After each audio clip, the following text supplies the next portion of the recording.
तो first chapter is shaping of earth. Shaping of earth के लिए पहले इंटीरियर ऑफ अर्थ हमें पढ़ना होगा, किस तरीके से अर्थ का स्ट्रक्चर हमारे पास बना हुआ है। तो the book starts with two things. Earth का जो शेप होता है या अर्थ का जो स्ट्रक्चर होता है, ये दो फोर्सेस शेप करते हैं। Okay, what are those two forces? एक धरती के अंदर से और एक धरती के बाहर से। ठीक है,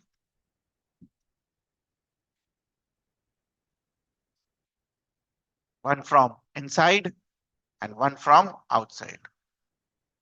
ठीक है, तो दोनों लिख लीजिएगा। The shape of the earth is determined by two types of forces. The shape of earth is determined by two types of forces. One from inside the earth, one from inside the earth, one from inside the earth, and the other from outside the earth's surface.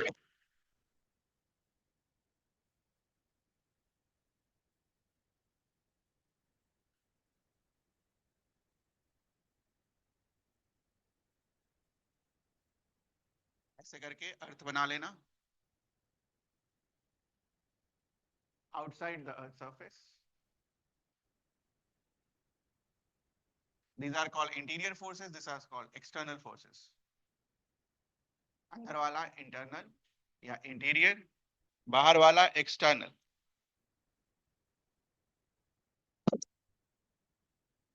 Third वाले पे जाके बैठ जाओ, दिखेगा नहीं। Third third पर।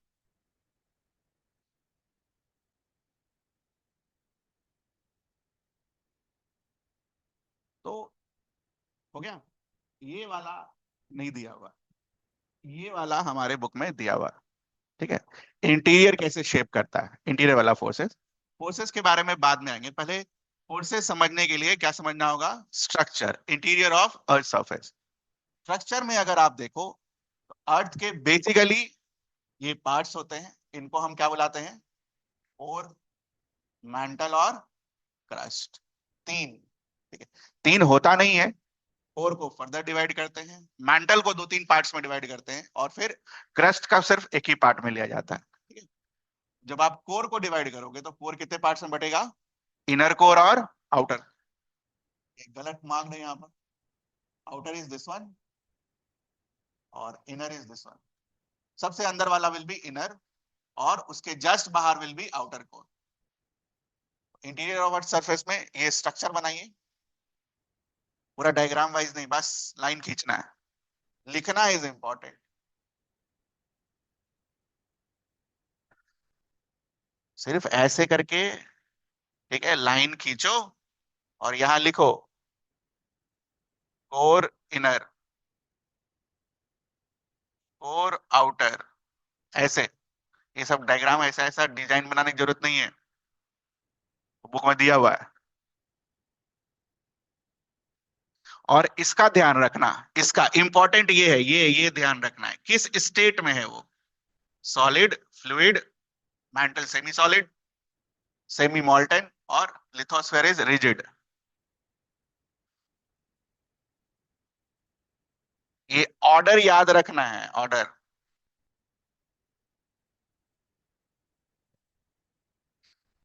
बस नाम लिखिए वर्टिकली, काम हो जाएगा।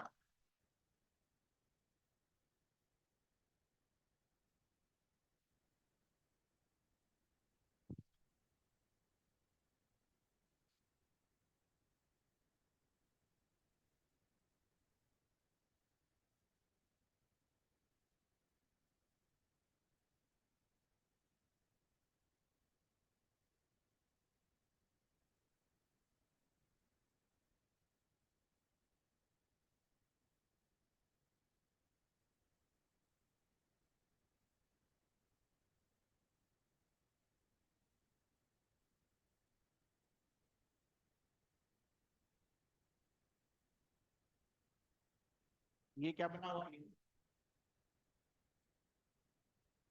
हाँ, रेडियस ऑफ अर्थ इज रफली 6400 किलोमीटर लेकर हम सॉल्व करते हैं 6375। फिजिक्स के लिए याद रखना ये, तो ग्रेविटी का क्वेश्चन करेंगे वहां पर रेडियस ऑफ अर्थ यूज करेंगे, G M one two by R, G M one R में।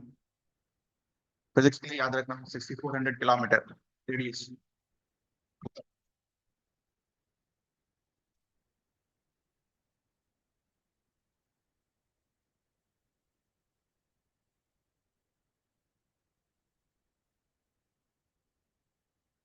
हो गया note? So there are two things important one. एक वर्ड आपने लिखा होगा क्रस्ट, एक वर्ड आपने लिखा होगा लिथोसफेयर। इन दोनों के बीच का डिफरेंस क्या है, क्रस्ट और लिथोस्फेयर? पढ़ा आपने स्कूल में पढ़ा है? लिथोस्फेयर और क्रस्ट के बीच का डिफरेंस। क्रस्ट, ये पोर्शन देख रहे हो आप, ये वाला, this one, this thin portion is called lithosphere. जो सबसे ऊपर वाला पोर्शन है, थिन लेयर, उसको आप क्या बोलते हो? क्रस्ट। क्रस्ट। और ये थिन पोर्शन और थोड़ा सा थिक पोर्शन नीचे का लेकर आप उसको क्या बुलाते हो? लिथोस्फेयर। जो थोड़ा सा नीचे का लेयर होता है ना, उसको हम अपर मैंटल में क्लासिफाई करते हैं, ठीक है? वो सब नहीं लिखा हुआ है आपके बुक में, तो वो आप रहने दीजिए। आप बस ध्यान ये रखना कि लिथोस्फेयर में क्रस्ट इंक्लूडेड होता है, क्रस्ट प्लस समथिंग, ठीक है? और क्रस्ट अकेला क्या होगा? Outer most thin layer. तो ये लिखने पर पूरी कहानी है।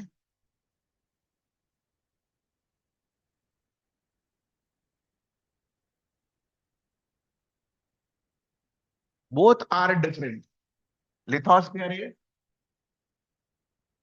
आप इतना लिखना क्रस्ट प्लस समथिंग, जितना चाहिए उतना ही पढ़ना है 9 में, है ना? ज्ञान नहीं लेना है ज्यादा।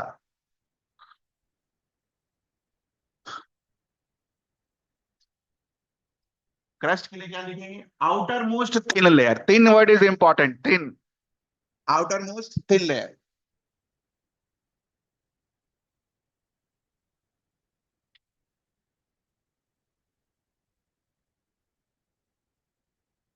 ठीक है?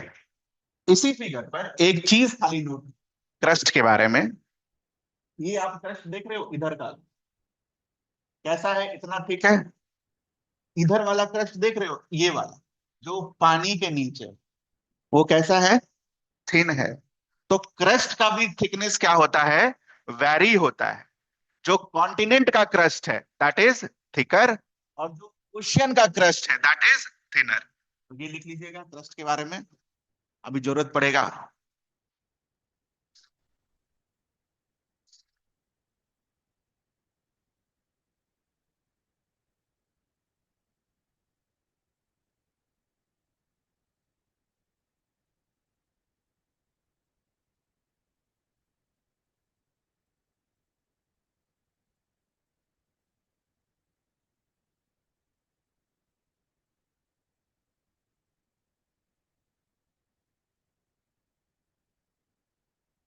तो कौन सा वाला थिन हुआ? ओशियन वाला। कौन सा वाला थिक हुआ? कॉन्टिनेंट वाला। कौन हल्का होगा? ओशियन वाला। कौन भारी होगा? कॉन्टिनेंट वाला। ये याद रखना, हल्का भारी वो यूज करेंगे आप। ठीक है? Next, lithosphere. लिथोस्फेयर के नीचे वाला रीजन एस्थेनोस्फेयर, जो कि मेंटल का अपर पोर्शन क्लासिफाई करते हैं, अपर मेंटल के पार्ट में होता है। दिस, उसका स्टेट क्या है? सेमी मॉल्टन। रिजिड नहीं है वो, सेमी मॉल्टन, पिघला हुआ। एक एस्थेनोस्फेयर का यहाँ पर ये लिखो,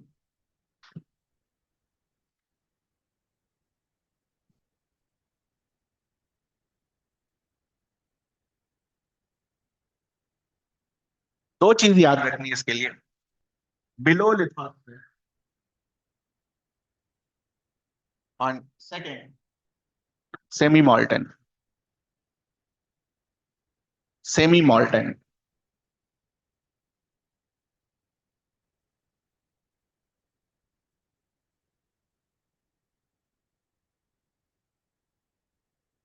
ठीक है।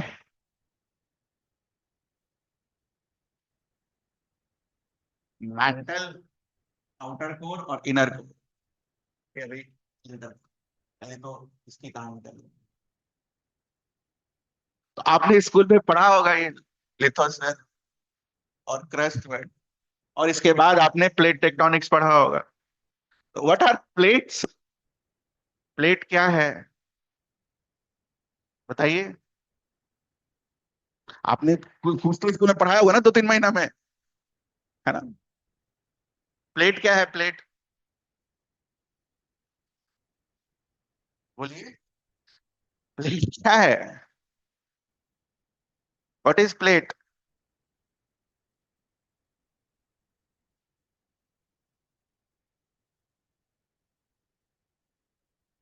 हमारा जो लिथोस्फेयर होता है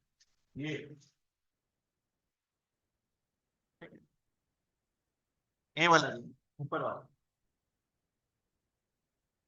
ये काफी भाग में क्या होता है, टूटा हुआ होता है। ठीक है। कुछ पार्ट्स बड़े होते हैं, कुछ टूटे हुए पार्ट्स छोटे होते हैं। तो बड़े हुए पार्ट्स को क्या बुलाते हो आप? Major plates. छोटे पार्ट्स को आप क्या बुलाते हो? Minor plates. देखो,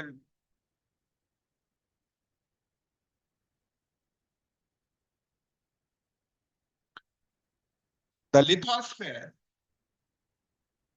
the lithosphere is broken into,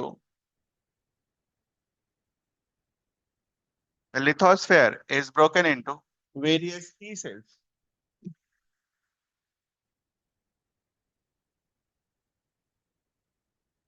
The lithosphere is broken into various pieces. Some pieces are large while some are small. Some pieces are large while some are small.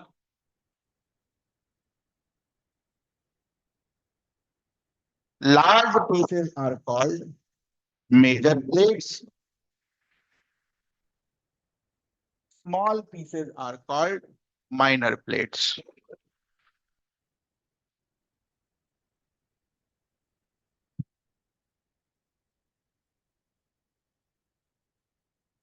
Large pieces, major plates. Small pieces, minor plates.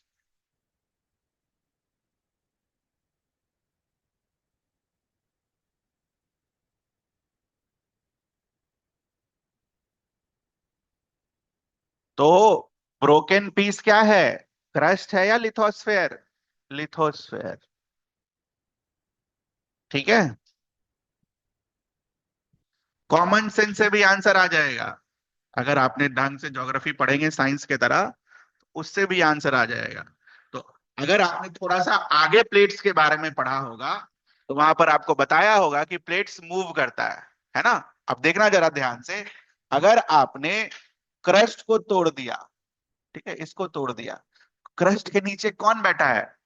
Rigid structure. Rigid मतलब जो इधर उधर नहीं होगा। ठीक है। तो अगर ये पार्ट टूटा हुआ होता, उसके नीचे कोई चीज रिजिड चीज, जैसे मान लो अगर आप ये पेन टेबल पे रखे हुए हो, तो टेबल अगर नहीं हिलेगा तो पेन अपने आप हिलेगा क्या? नहीं ना। तो इसका मतलब क्रस्ट टूटा हुआ नहीं होगा, क्या टूटा हुआ होगा आपका? लिथोस्फेयर। अब देखो, लिथोस्फेयर को अगर अब तुम तोड़ दोगे तो उसके नीचे कौन बैठा है? Semi molten. अब वो सेमी मोल्टन मतलब पिघला हुआ चीज, पिघला हुआ चीज तो हिलेगा, और पिघला हुआ चीज अगर हिलेगा तो प्लेट भी क्या होगा? हिलेगा। तो वहां से भी आप आंसर ला सकते हो कि टूटा हुआ क्या होगा? क्रस्ट नहीं, लिथोस्फेयर। सो लिथोस्फेयर जो टूटा हुआ होता है इनटू ब्रोकन पीसेस, उसको हम क्या बुलाते हैं? प्लेट्स। ये प्लेट्स का आइडिया क्लियर है आपको? हाँ। तो अगर प्लेट्स यहाँ पर पड़े हुए हैं, नीचे पानी टाइप की चीज है, फ्लूइड टाइप की चीज है, तो प्लेट्स क्या होगा? हिलेगा। और जब वो हिलता है तो तीन तरीके के मोशंस होते हैं, ठीक है। एक, दो प्लेट्स नजदीक आ रहे होते हैं। दूसरा, प्लेट्स दूर जा रहा होता है। और तीसरा, plates side by side cross कर रहा होता है। तीन तरीके का प्लेट का मोशन। ठीक है। तो अगला टॉपिक का नाम लिखो, type of plate movements. Type of plate movements.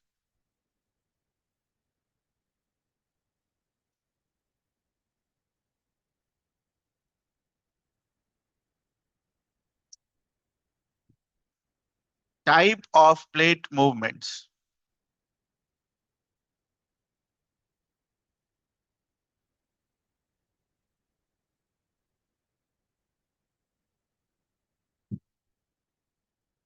ये आपका नहीं है, सिविल सर्विसेज वालों का है।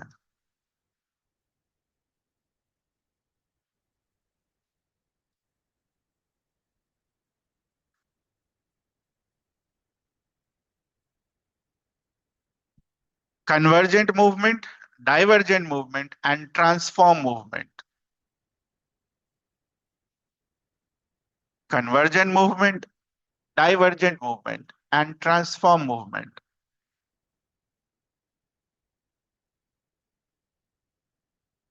पहले मूवमेंट पढ़ेंगे और फिर मूवमेंट का रीजन लिखेंगे कि क्यों होता है।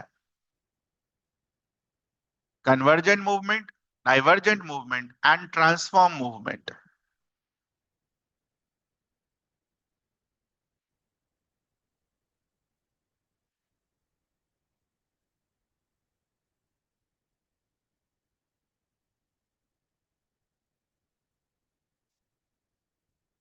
अच्छा, जहां पर आपने टाइप्स ऑफ प्लेट मूवमेंट्स लिखा, मूवमेंट के ब्रैकेट में लिखो इट्स वेरी स्लो। बहुत स्लो होता है, मतलब एक आध सेंटीमीटर मिलियन ईयर्स में वैसा। These are very slow movements. Very slow movements. जितना स्लो आप इमेजिन नहीं कर सकते उतना। जैसे अभी हम बैठे हुए हैं, अभी भी प्लेट्स क्या कर रही हैं? मूव कर रही हैं। These are very slow movements. तो पहला वाला कन्वर्जेंट, ऐसा मूव, दो प्लेट्स आएगा इस तरीके से। आप ध्यान से देखना, एक प्लेट क्या होता है, अब आपको लगेगा कि दोनों टकराएगा तो टूट के गिर जाना चाहिए नीचे, है ना? तो ऐसे नहीं होता है, इट्स लाइक दिस। एक प्लेट आया, जो आपका प्लेट भारी होगा वो अंदर, ठीक है? तो जो मूवमेंट है इस तरीके से मूवमेंट है, ऐसे नहीं फोड़ दिया एक दूसरे को, ठीक है? इस तरीके से एक प्लेट दूसरे प्लेट के नीचे जाता है, अंदर जाता है। यहां पर भी आपको नीचे जाता हुआ दिखाया है, फोड़ के अंदर नहीं। तो दूसरा क्या होगा? पर। तो दिस इज कॉल्ड कन्वर्जेंट। ठीक है, तो ड्रॉ कर लीजिए कन्वर्जेंट को।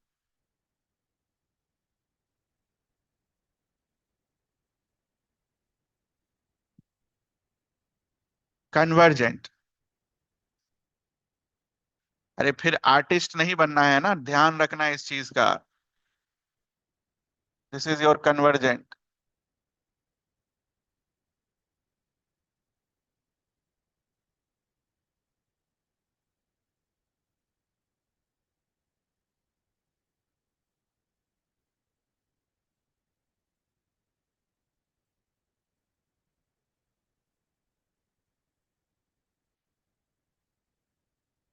ठीक है,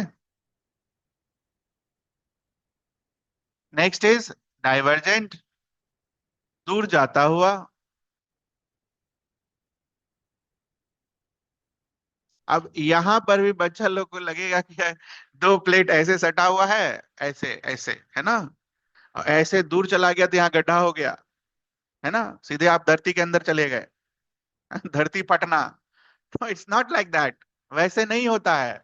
ठीक है, ये आप इसे धरती फटा और आप अंदर चले गए। तो देखना, कोशिश करते हैं।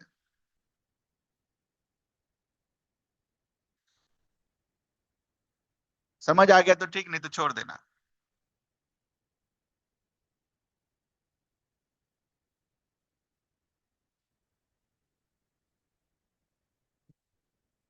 नीचे से फोर्स लग रहा होता है। ओके, नीचे से फोर्स लगने के कारण ये जो ऊपर का लेयर है, ऊपर का लेयर है, एकदम पतला सा लेयर, ये अलग होता है, ये दूर जाता है, ऊपर का लेयर जो होता है वो दूर जाता है, तो क्या दिखेगा?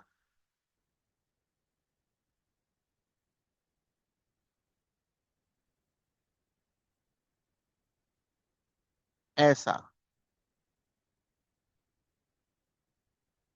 ठीक है, तो गड्ढा हुआ नहीं ना, यहाँ तो अभी भी जगह है। तो ऐसा दिखता है, बस ऊपर का लेयर हटता है, ऊपर का लेयर ये देख रहे हो आप, नीचे अभी भी ऐसा ही रहेगा, ऐसा नहीं कि आप सीधे मैग्मा में गिरेंगे, वैसा नहीं। तो ऊपर का लेयर दूर हुआ इन डाइवर्जेंट प्लेट बाउंड्री। खैर वो सब जरूरत नहीं है, आप ये बना लो और खुश रहो। This is divergent plate boundary. दूर जाना, दूर जाना।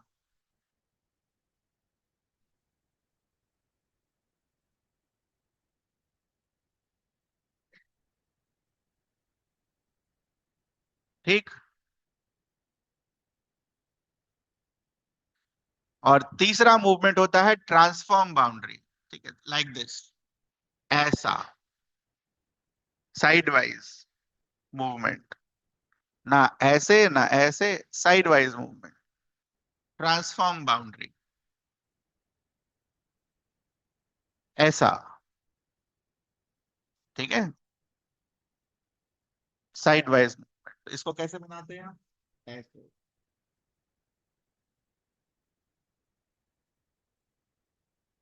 और अर्थक्वेक के लिए सबसे डेंजरस यही होता है, transform boundary.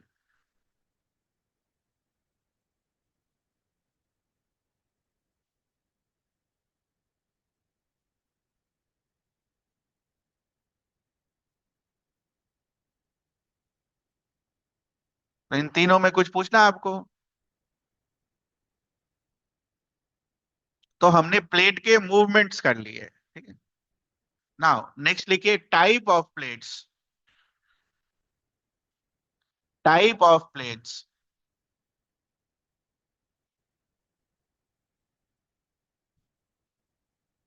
Type of plates दो तरीके से क्लासिफाई होता है, ठीक है। एक क्लासिफिकेशन है जो आपने ऑलरेडी लिख रखा है, major plates and minor plates. दूसरा क्लासिफिकेशन होता है जो मैंने आपको शुरू में समझाया था, वो देख रहे थे आप, कॉन्टिनेंट के ऊपर थिक था, ओशियन के ऊपर पतला था। ठीक है, तो टाइप्स ऑफ प्लेट का दूसरा क्लासिफिकेशन हम अभी लिखेंगे। पहला पहला लिख लो, first classification, classification one.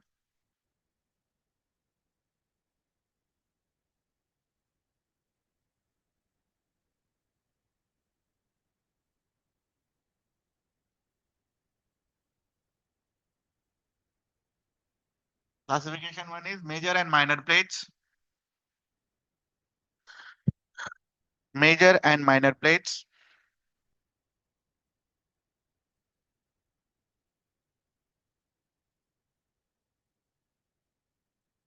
Classification two, जो नया,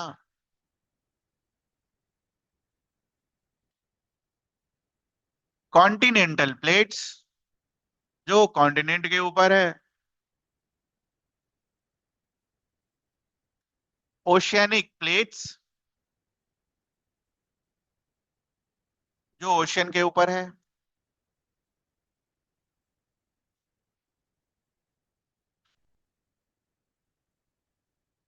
ठीक है?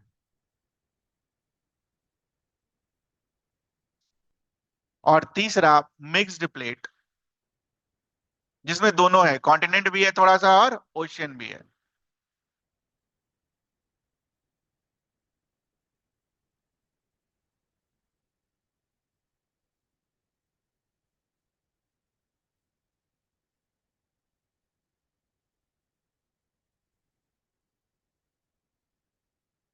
ठीक है, इसके बाद आई होप वो प्लेट्स के नाम लिखाए गए होंगे आपको, 7 मेजर प्लेट्स, बुक में तो है,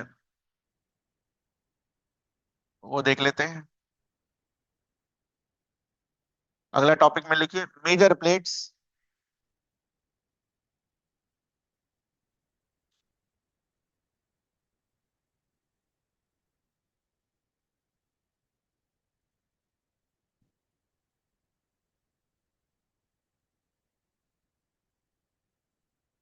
कितने हैं टोटल? 7। घर पे जाके मैप पे मार्क कर लेना। These are Pacific plate. जैसे जहां जो ओशियन है उसके नाम पे रख दिया गया है पैसिफिक प्लेट, आप नाम लिखते चलो बुक में अगर नहीं है तो। Pacific plate.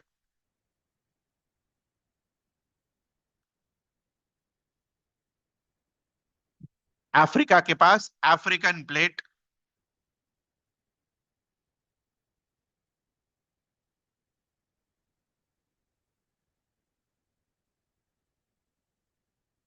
South American plate.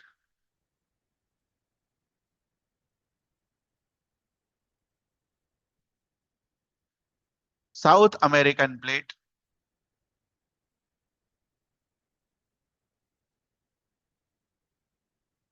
Antarctic plate.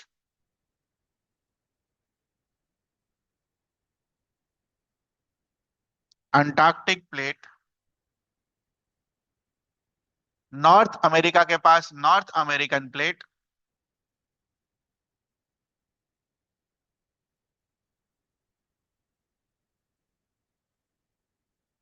देख रहे हो आप, जहां पर जो कॉन्टिनेंट है और जहां पर जो ओशियन है उसी के नाम पे रखा हुआ है।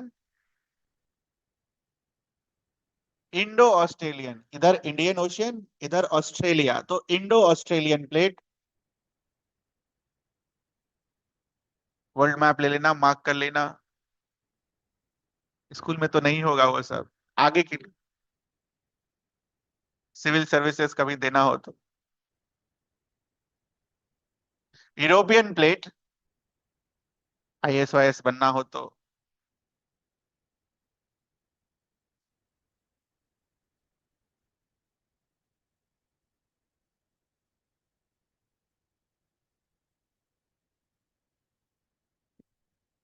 7 हो गए। 3, 3, 6, 1, 7। ठीक है, ध्यान रखना पैसिफिक ओशियन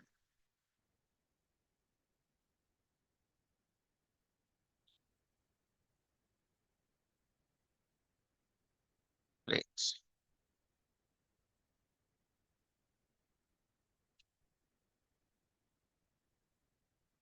और तो कुछ नहीं होना चाहिए प्लेट्स के बारे में, इतना काफी है plate.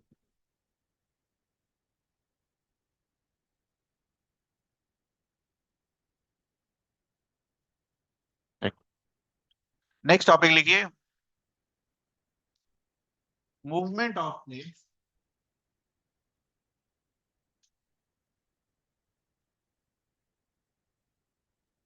And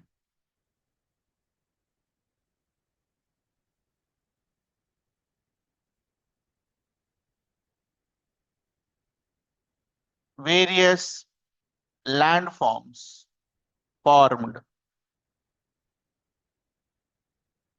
Movement of plates and various landforms formed.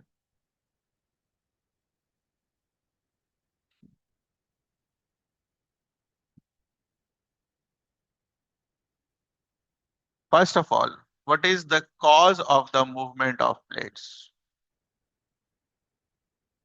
कारण क्या है?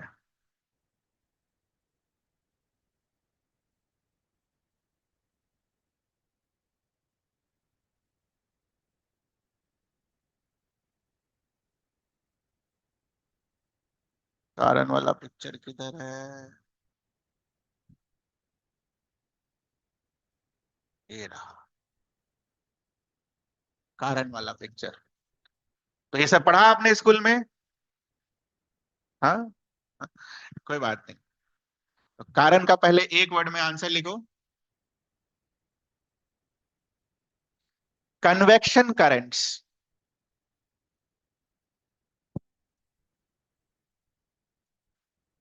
Convection currents. क्लास 9 के लिए उतना काफी है, लेकिन अगर ये वाला पिक्चर हुआ आपके बुक में, ठीक है,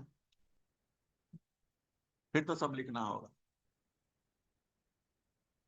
ठीक है, तो 9 के हिसाब से कन्वेक्शन करेंट्स, और अगर ये वाला पिक्चर आपके बुक में हुआ, तीनों लिखने होंगे। ब्रैकेट में और करके लिख लो, कंडक्शन, कन्वेक्शन और एडवेक्शन। कंडक्शन, कन्वेक्शन और एडवेक्शन।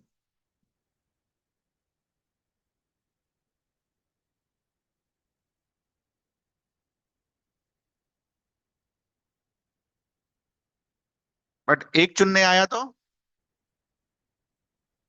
Convection currents. ठीक है, इन तीनों के बीच का डिफरेंस क्लियर है आपको? कंडक्शन, कन्वेक्शन और एडवेक्शन, इसका मतलब बताओ। वही पूछा जाएगा जो नहीं आएगा, सोच भी नहीं सकेंगे आप।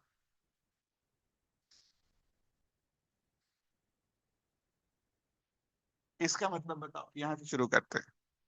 कंडक्शन, क्या मतलब होता है कंडक्शन का? एक मॉलिक्यूल बगल वाले मॉलिक्यूल को क्या करेगा? हीट ट्रांसफर करेगा। ये बगल वाला अपने बगल वाले को, ये बगल वाला अपने बगल वाले, ये है conduction. What is convection? Molecule खुद हीट लेके यहाँ पहुंचेगा। यही, जैसे मान लो दिस इज मॉलिक्यूल वन, ये मॉलिक्यूल वन गर्म हुआ और खुद यहाँ पहुंच गया। That is called what? Convection. ये कोई बगल वाले को ट्रांसफर नहीं होगी इसमें। This one.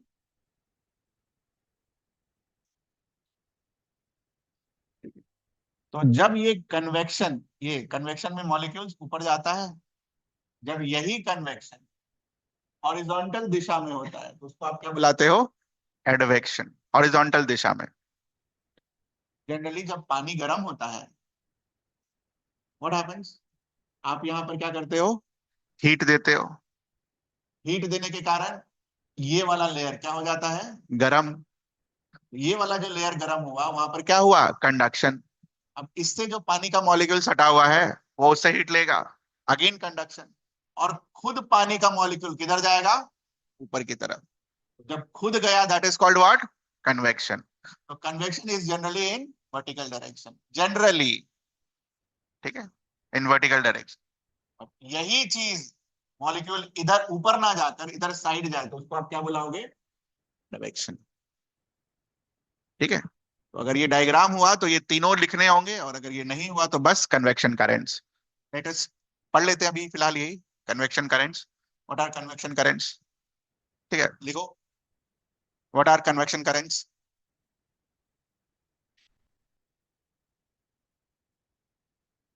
What are convection currents?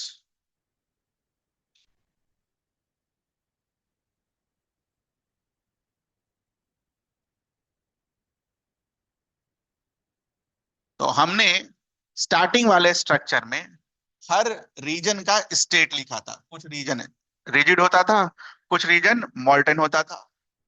और हमें छोटी क्लासेस में ये पढ़ाया जाता है कि अर्थ के अंदर बहुत सारा हीट है, काफी सारा हीट। हीट बेसिकली क्या करता है? यहाँ के मटेरियल को पिघलाता है। ठीक है, एक बार एक चीज पिघल गई, वो हल्की होती है। और हल्की चीज किधर आएगी बेटा, ऊपर या नीचे? वो ऊपर। तो हल्का चीज ऊपर आता है और ऊपर से भारी वाला चीज कहाँ आता है? नीचे। तो अगर आप देखो ध्यान से, कुछ ऊपर गया, ऊपर वाली चीज नीचे आई, तो एक सर्कुलर कॉम्बिनेशन बनता है जिसको हम क्या बुलाते हैं? Convection currents. कन्वेक्शन करेंट्स लिख लोगे आप? ये खुद से लिख लेना,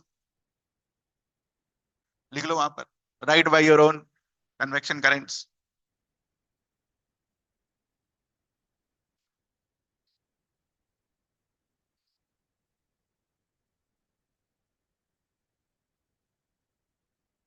मेरे हिसाब से आपके बुक में सिर्फ कन्वेक्शन करेंट्स होना चाहिए, बाकी आगे का तो पता नहीं, ये होगा तो दिखा जाए।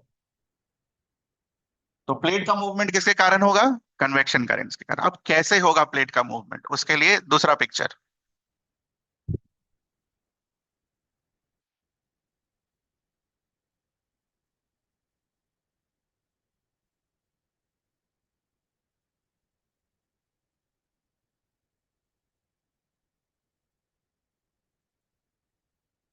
इसको ध्यान से देखना भाई।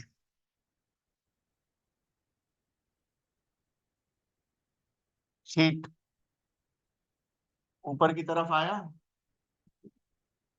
तो जब ऊपर की तरफ आया, यहां पर धक्का दिया, जब ये नीचे जाएगा तो नीचे वाला लेयर अगर इस तरफ मूव कर रहा है तो इसके ऊपर का प्लेट किधर मूव करेगा, उसी के साथ। ये समझ में आता है आपको? जब ये कन्वेक्शन करंट ऐसा घुमा, नीचे का लेयर किधर घुमा, लेफ्ट साइड, तो ऊपर का प्लेट किधर घुमा, प्लेट कैसा हुआ, ऐसा। तो ऐसे वाले प्लेट को क्या बुलाते हैं आप, डाइवर्जेंट। तो डाइवर्जेंट प्लेट कैसे बनता है ये क्लियर है आपको? इसमें कुछ पूछना है? नीचे से मॉलिक्यूल्स आए, टकराए, और जब ऊपर वाला नीचे जा रहा है, ठीक है, तो इसके ऊपर का भी प्लेट क्या होगा, साथ में उसी डायरेक्शन में यहां पर मूव करने की कोशिश करेगा। तो मूव करने की कोशिश करेगा तो किधर जाएगा, दूर। मूव करने की कोशिश करेगा तो किधर जाएगा, दूर। जैसा नीचे वैसा ऊपर। ठीक है? ट्रेन पर अगर आप बैठे हुए हो तो ट्रेन जिस दिशा में जाएगी उधर ही जाओगे ना आप, ऐसा थोड़ी कि आप उल्टी दिशा में जाना शुरू कर दोगे। Same thing here also. ये क्लियर है आपको? बस ये रीजन खाली बना लो एरोस के साथ।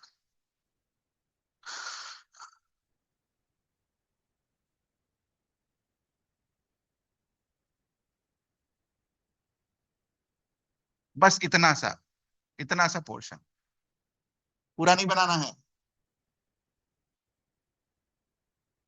बस इतना सा पोर्शन बनाना एरोस के साथ।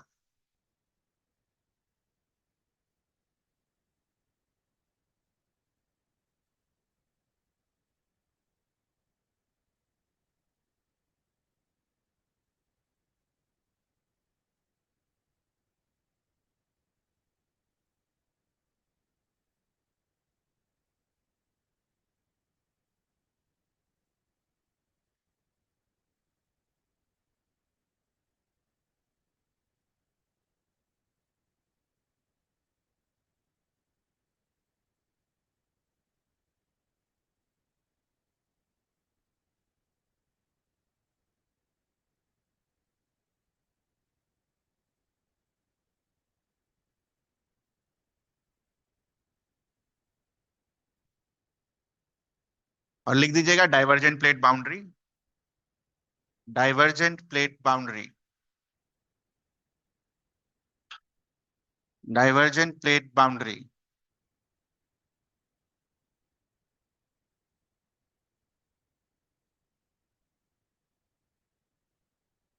ठीक।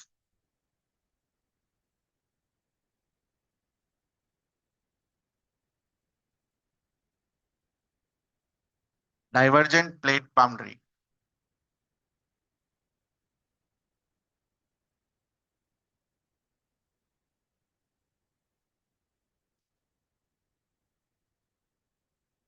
ये वाला हो गया, बन गया। ये वाला फोटो बस खाली दिमाग में रखिए। फोटो, फोटो में, क्योंकि वो लिख के समझाना होगा, ऐसे इसमें समझ में नहीं आएगा। ठीक है? तो ये वाला फोटो आपको क्या दर्शा रहा है, इधर वाला प्लेट किधर जा रहा है, अंदर नीचे, और इधर वाला प्लेट किधर बढ़ रहा है, आगे की तरफ। ये दिख रहा है आपको?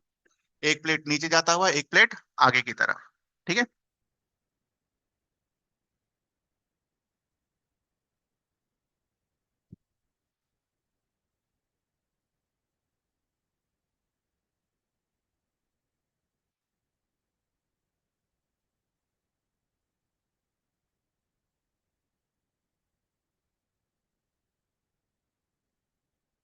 ये तो हमने लिख लिया।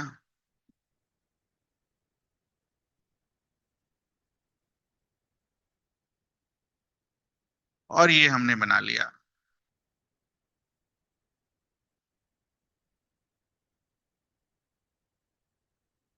ठीक है?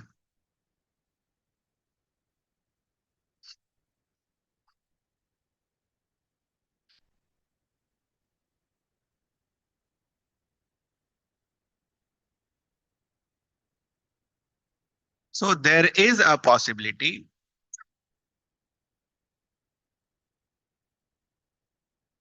कि इस प्लेट पर कन्वेक्शन करंट इस तरीके से हो, जिसकी वजह से प्लेट किधर मूव करेगा, इस तरह। अब कन्वेक्शन करंट धरती के अंदर किसी एक जगह पर तो होगा नहीं, काफी सारी जगहों पर होगा। तो again there is a possibility इस प्लेट पर भी कन्वेक्शन करंट हो, जो प्लेट को किधर ले जाए, इस तरफ। ठीक है, तो पहले तो दिमाग में ये आना चाहिए कि किस तरीके से प्लेट मूव कर सकता है यूजिंग कन्वेक्शन करंट। तो ये क्लियर है आपको?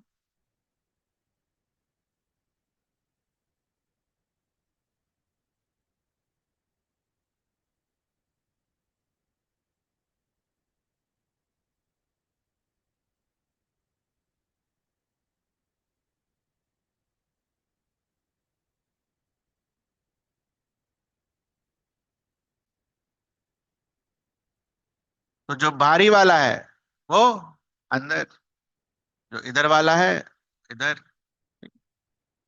तो इसमें तो कोई रॉकेट साइंस है नहीं, रॉकेट साइंस इसके बाद वाले चीज में है। ठीक है, देखना ध्यान से।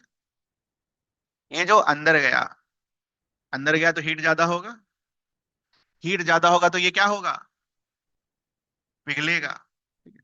और जब ये पिघलता है, ठीक है ध्यान से सुनना, जब ये पिघलता है, करंट तो कंटिन्यूअस ऊपर आ रहे हैं, तो ये पिघले हुए पार्ट को इसके ऊपर से लेकर आता है।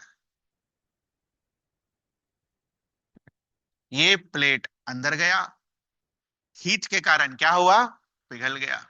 तो पिघल गया तो कुछ पार्टिकल्स होंगे, ये पार्टिकल्स नीचे से जो फोर्स लग रहा है उसके कांटेक्ट में आता है और दूसरे वाले प्लेट को फोड़कर बाहर निकलता है। तो प्लेट को अगर फोड़कर बाहर निकला तो क्या दिखेगा आपको, वोल्केनो। तो वोल्केनो ऐसे निकलता है। ठीक है, वोल्केनो आपको हमेशा कौन से बाउंड्री पर दिखेगा, कन्वर्जेंट पर। डाइवर्जेंट पर कभी भी कोई वोल्केनो जल्दी दिखने को नहीं मिलता है। क्यों नहीं मिलता है, क्योंकि पिघलने के लिए नीचे कुछ है नहीं है। जब पिघलेगा ही नहीं तो फोड़कर बाहर क्या निकलेगा। तो volcano is seen where, in convergent plate boundary. तो वोल्केनो लिख लेना बस, इतना नहीं समझाया आपके किताब ने।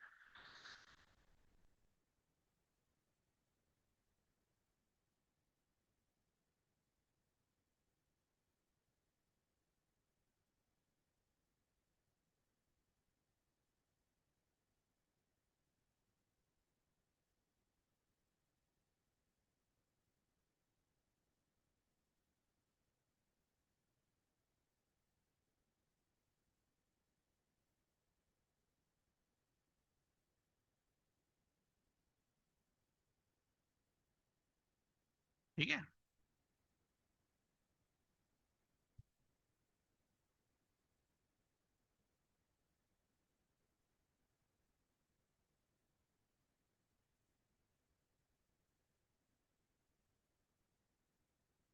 नेक्स्ट लिखिएगा। अगर हुआ तो लिखा हुआ होना चाहिए दोबारा, क्योंकि करेंगे नहीं इसको। कन्वर्जन प्लेट्स कोलिजन, ये सब पढ़ा है कि नहीं स्कूल वाला? हाँ, ये सब पढ़ाया है। क्यों वोल्केनो बनता है, conversion plates collision, continental continental collision पढ़ाया है,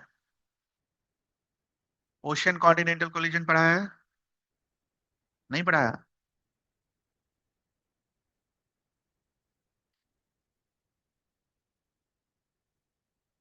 देखो, बुक जब तक ऑफिशियल वेबसाइट पर नहीं आ जाता है तब तक क्या ही बुक पढ़े हम।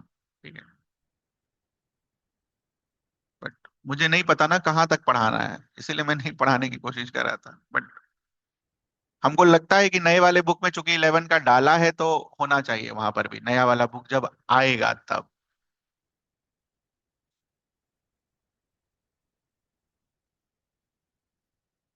क्योंकि अनलेस एंड अनटिल जो उसका ऑफिशियल प्लेटफॉर्म है उस पर बुक नहीं आएगा, कोई सा भी बुक पर भरोसा नहीं कर सकते ना कि क्या दिया है नहीं दिया है। ठीक है, बस एक लाइन लिख लेंगे, क्या करेंगे।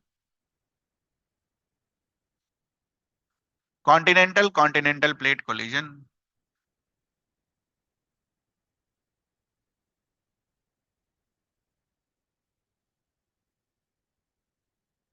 Ocean continental plate collision,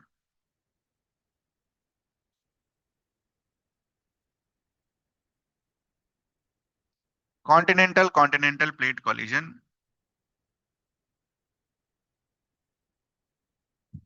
ocean continental plate collision. Fact.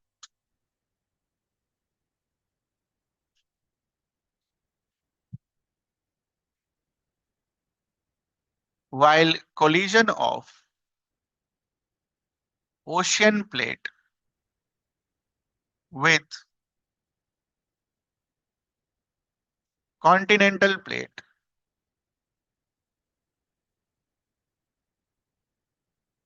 it will be always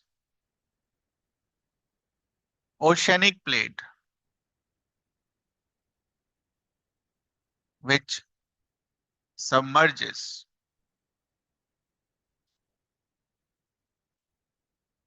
It will be always oceanic plate which submerges.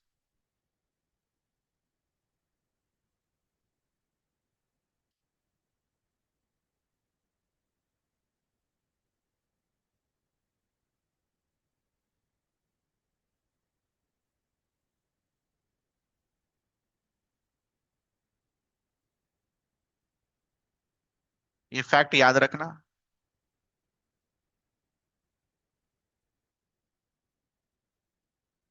इस तरीके से हम ओशियनिक प्लेट को दिखाते हैं और सिर्फ इस तरीके से हम कॉन्टिनेंटल प्लेट को शो करते हैं।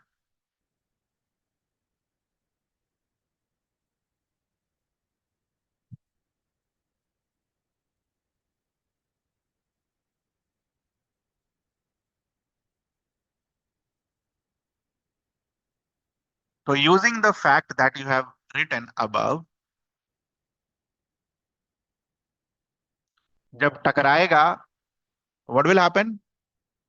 ये वाला पोर्शन इसके नीचे,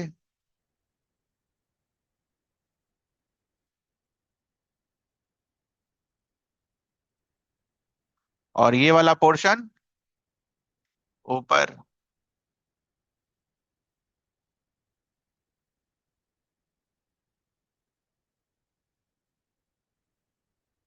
अभी जस्ट थोड़ी देर पहले आपको सिखाया, कोई भी प्लेट अगर नीचे पहुंच गया किसी भी कारण से तो क्या होगा? मेल्ट होगा। ठीक है, मेल्ट होगा, नीचे से फोर्स लग रहा है, फुटकर चीजें कहाँ आएंगी? बाहर। और वहां आपको क्या दिखेगा? Volcano. But what if the both the plates are continental plates? ये भी है कॉन्टिनेंटल प्लेट, ये भी है कॉन्टिनेंटल प्लेट। अब तो नीचे जाने वाला कोई है नहीं।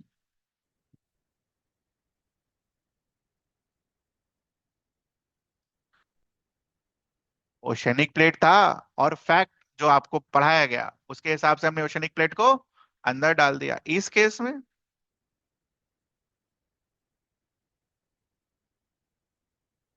ये बड़ा रेयर होता है, ये वाला। So what happens in this case, ध्यान से देखना। ये मान लो अपना पेपर है, ठीक है? ये पेपर है, बीच में दो, आधा आधा पेपर। अब आधा पेपर तो मैं उस तरीके से पकड़ नहीं पाऊंगा, ठीक है? आधा पेपर इधर मूव कर रहा है, आधा पेपर इधर मूव कर रहा है, ठीक है? अगर इसके ऊपर फोर्स लगा दिया जाए, व्हाट विल हैपन? पेपर क्या होगा? वो मुड़ जाएगा, ऐसा, ऐसा, ऐसा। समझ में आता है ये चीज? फिर से देखो, ऐसा। अगर अंदर जाने के लिए कुछ नहीं है और धक्का लगाना है तो ये क्या होगा? उड़ेगा, ऐसा। क्या बनेगा? माउंटेन्स।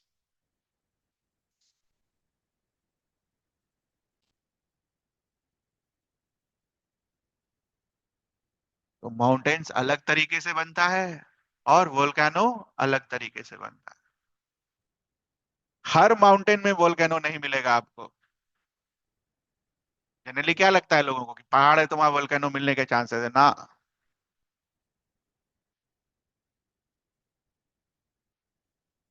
हिमालय में कोई वोल्केनो है?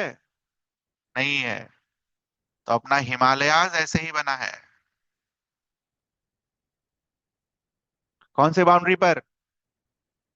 कन्वर्जेंट बाउंड्री पर। और कौन से प्लेट्स पर? कॉन्टिनेंटल कॉन्टिनेंटल प्लेट्स पर।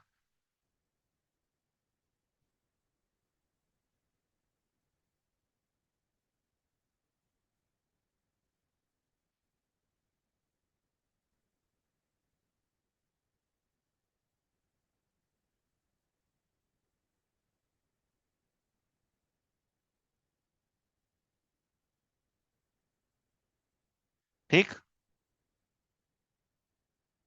ये क्लियर है आपको? इसमें कुछ पूछना है आपको? तो कॉन्टिनेंटल कॉन्टिनेंटल प्लेट कोलिजन क्या देगा आपको? माउंटेन्स, वोल्केनोज, अर्थक्वेक, दोनों ही देगा। अर्थक्वेक क्या है? जहां ज्यादा वाइब्रेशन हो गया वहां अर्थक्वेक।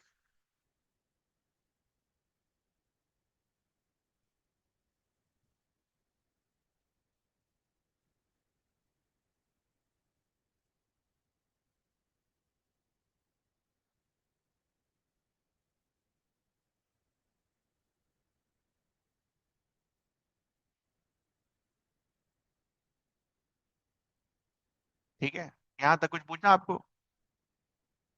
वापस से एक बार सारी चीजें देख लो। Cause of the movement, convection current. Convection current कैसे होता है? नीचे के मटेरियल पिघलते हैं, ऊपर आते हैं, ऊपर आने के बाद जो ऊपर का हल्का मटेरियल होता है वो नीचे।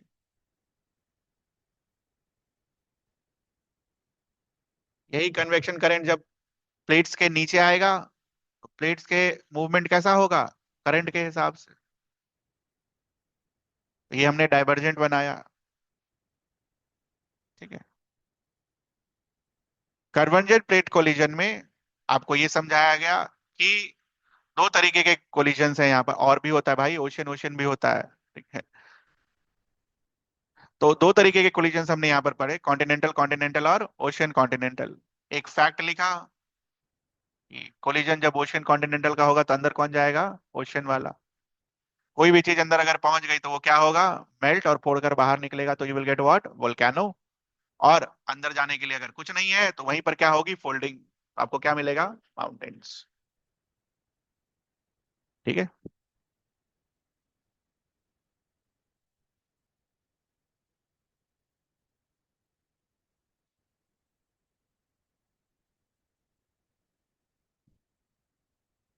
Land forms associated with divergent boundary.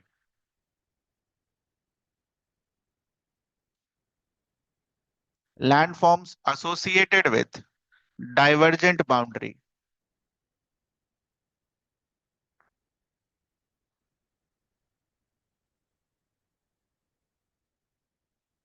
Landforms associated with divergent boundary।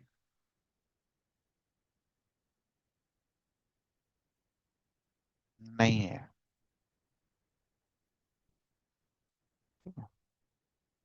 तो पहले मुझे बना लेने देना, फिर आप बनाना।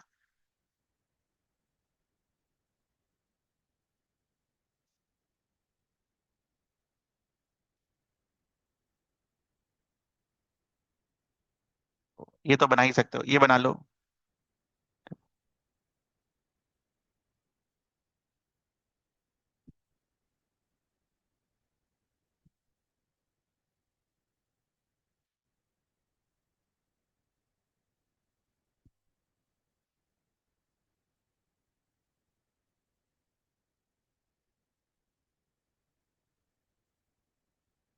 अभी थोड़ी देर पहले आपको समझाया कि नीचे से जब फोर्स लगता है तो ऐसा नहीं कि टूट के प्लेट क्या हो जाता है?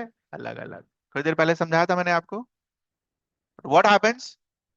ऊपर वाला हिस्सा, ठीक है, ऊपर वाले हिस्से पर क्रैक आएगा और ऊपर वाला हिस्सा क्या होगा? अलग अलग। तो इसका मैं अगर अलग फोटो बनाऊं, वो पहले मुझे बनाने देना, उसके बाद आप बनाना। ये बन गया? Just give me 1 minute.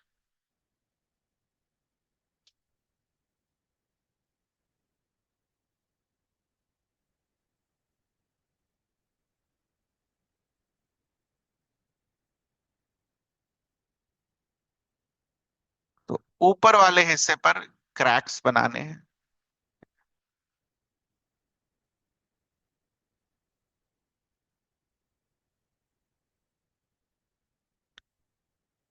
ये क्रैक्स,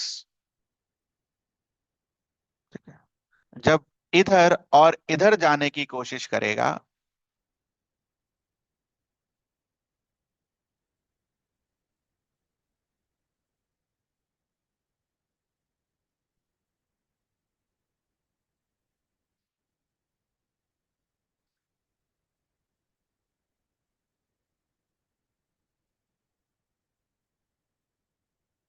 तो आपको इस तरीके का, ठीक है,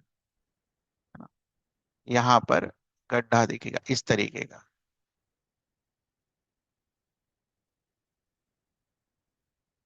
एक स्लॉट टाइप का दिखेगा यहां पर। ठीक है, तो ये बना लो।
बनाया हमने ये slot.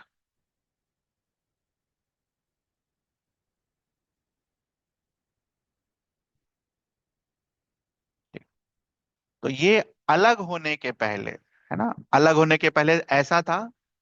What was your crust? Upper thin layer is called crust. ये सा स्लॉट बनने के बाद अब क्रस्ट क्या है? ये तो है ही। साथ ही साथ क्या आपको नया क्रस्ट देखने को मिल रहा है, ये वाला? इस पोर्शन पर अगर आप देखो तो क्रस्ट तो यही है ना, top most layer is this. Therefore we say that ये जो डाइवर्जेंट बाउंड्री पर क्या क्रिएशन होता है? New crust.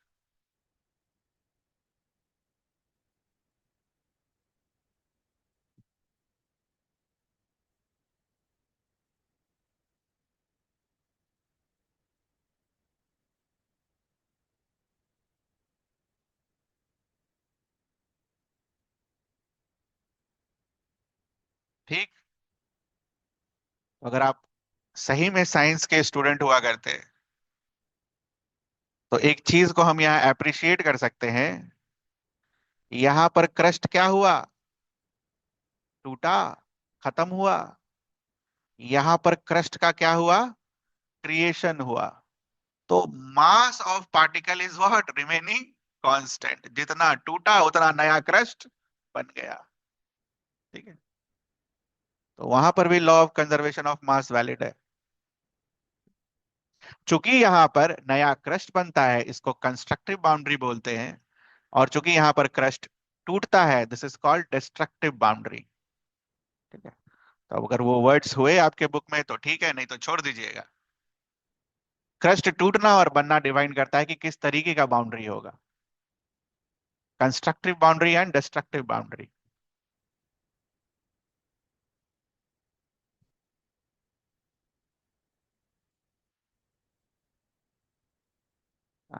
नया क्रस्ट बनने का एक फेनोमेनन होता है जिसको हम बुलाते हैं रिजेस।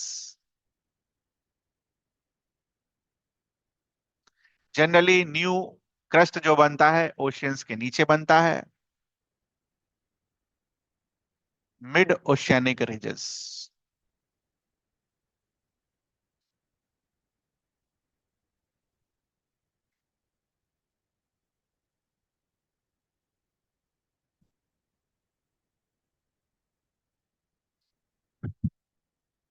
ठीक है बच्चा। और लास्ट बाउंड्री क्या है अपना? Transform boundary. बताओ इसमें कुछ टूटे फूटेगा? हाँ,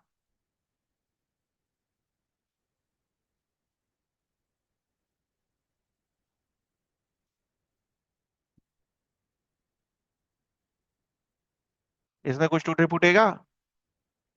तो ना ही क्रस्ट का क्रिएशन है और ना ही क्रस्ट का डिस्ट्रक्शन है। तो यहाँ एक लाइन लिख लेना, no new crust is created और डिस्ट्रॉयड,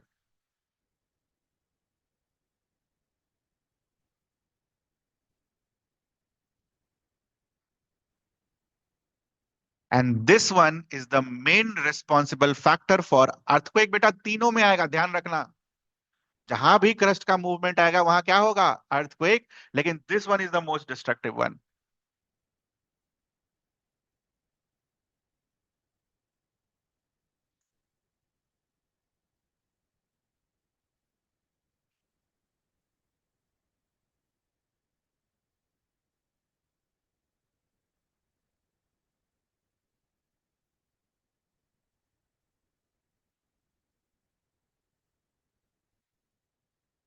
ठीक है, यहां तक कुछ पूछना आपको?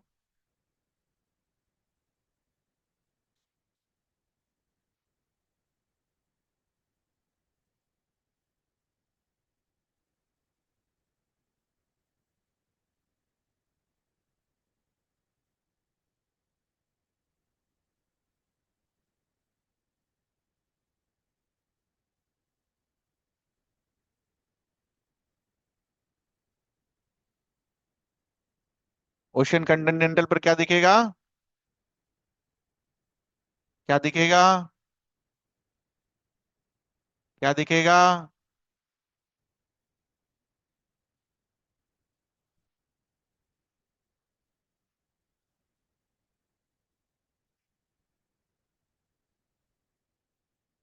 क्या दिखेगा? अच्छा कोई पूछ दे, कन्वर्जेंट पर अर्थक्वेक होगा? होगा। डाइवर्जेंट पर होगा? होगा। बट सबसे खतरनाक किस पर होगा, ट्रांसफॉर्म वाले पर। तो कुछ ऊपर आया समझ नहीं आया ये याद होना चाहिए, रटने वालों के लिए ये रहा आंसर, और समझने वालों के लिए वो डायग्राम।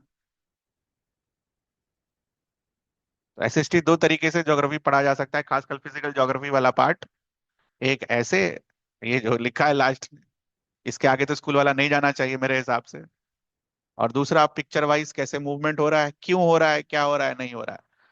तो नया वाला किताब जब ऑफिशियल वेबसाइट पर आएगा तब एग्जैक्टली देख लेंगे क्या है नहीं है। ठीक है, बट इससे ज्यादा तो नहीं होना चाहिए, ये खुद में ज्यादा है। इससे ज्यादा बस यही हो सकता है कि ओशन ओशन भी आपको कन्वर्जन करके दिखा दे। ठीक है, तो ट्रांसफॉर्म बाउंड्री का थ्योरी पढ़ा दे वहां पर, है ना, थ्योरी ऑफ ट्रांसफॉर्म बाउंड्री। तो मेरे हिसाब से वो नहीं होना चाहिए, बट ठीक है। और कुछ फैक्ट वाली चीजें, टाइप्स ऑफ प्लेट्स ये सब रट लेना, कितने प्लेट्स होते हैं, नहीं होते हैं, हाँ होते हैं। ठीक है।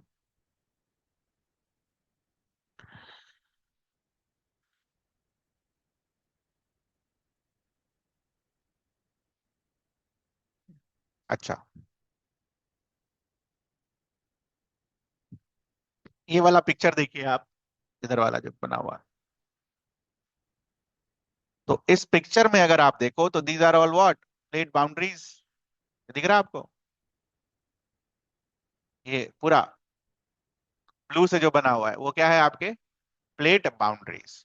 नाउ एक फैक्ट आपके बुक में हो सकता है दिया हुआ हो विथ रेस्पेक्ट टू, कि जहां जहां बाउंड्रीज हैं, ये वाली जहां जहां बाउंड्रीज हैं, वहां वहां पर वोल्केनोज हैं प्रेजेंट।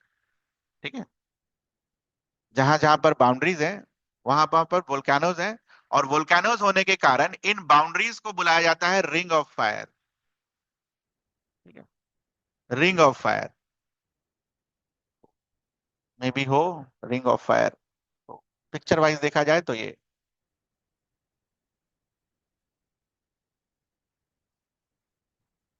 प्लेट बाउंड्रीज को देखो,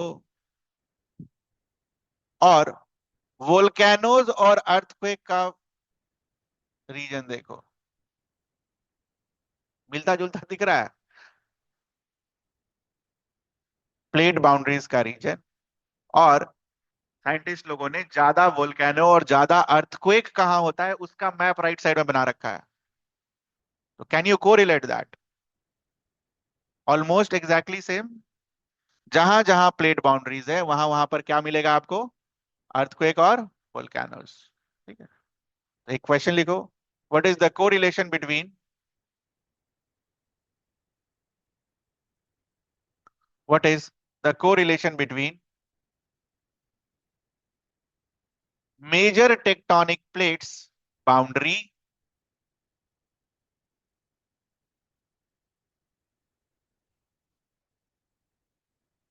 what is the correlation between major tectonic plates boundary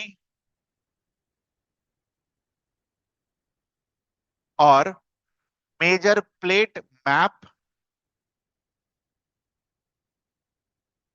और major plate map versus earthquakes and volcanoes map versus earthquake and volcanoes map?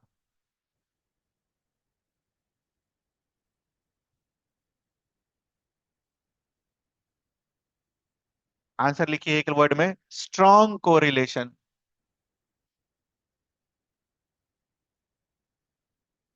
Strong correlation.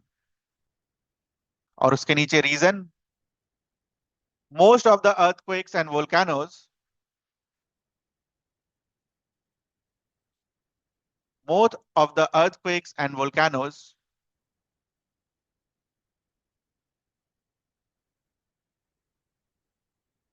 appear along plate boundaries. Most of the earthquakes and volcanoes appear along plate boundary.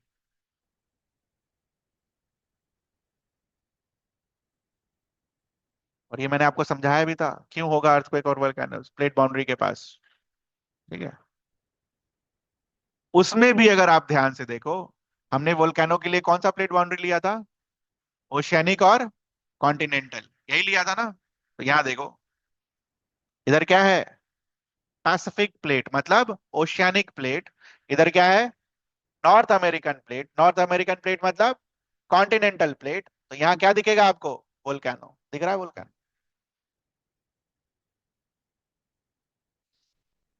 वो ज्यादा हो गया। इतना काफी है conclusion के लिए। ये पूछना आपको इसमें कुछ? तो अगर आपसे पूछा जाए वोल्केनो और अर्थक्वेक का मैप बनाने के लिए, क्या होगा वो map? Similar to plate boundaries. ठीक है, प्लेट बाउंड्रीज का मैप बनवाया आपसे स्कूल वाला? ये भी नहीं करवाया? गुड, वेरी गुड, अच्छी बात है। देखो अच्छे से करना, क्योंकि मुझे ऐसा लगता है, नहीं हुआ तो अच्छी बात है यार, अगले साल। लेकिन मुझे ऐसा लगता है कि इसकी चीजें उठाकर उधर होंगी 10वीं में। जब 10वीं का नया किताब आएगा आपके बैच में, इसी समय के अराउंड या फिर एक आध महीना बाद, ठीक है, तो फिर फंसोगे आप, एसएसटी में फंसोगे। क्योंकि अगर ज्योग्राफी इस हिसाब से, अगर ये वाली सारी चीजें अगर उसने डाल दी, तो आपको दिक्कत होंगी। तो ढंग से पढ़ना ये सब। ठीक है, एक होमवर्क लिख लो।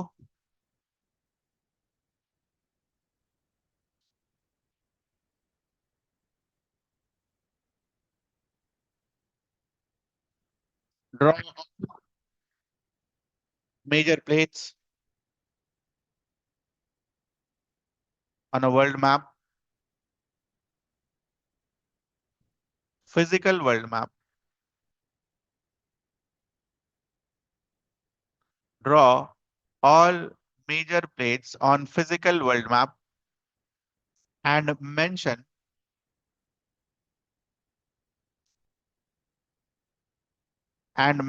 the continents and ocean associated with them,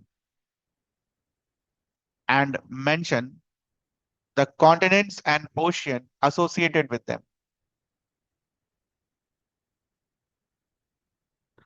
mention the continents and oceans associated with them। For example एक देख लो यहाँ पर, लिख लिया आपने सवाल? जैसे साउथ अमेरिकन प्लेट जब आप मार्क करोगे, ठीक है, तो यहाँ पर ओशियन कौन सा है? Atlantic ocean. और जो आपका रीजन है, ठीक है, कॉन्टिनेंट्स क्या होगा? South America. समझ में आया क्या करना है? ओशियन का नाम मेंशन करना है, और जिस कॉन्टिनेंट से वो सटा हुआ है या जिस कॉन्टिनेंट के नाम पर है उसका नाम लिखना है। ठीक है, सातों के लिए एक बार कर लेना। ठीक है, भला यहाँ तक कुछ पूछना हो तो बताओ।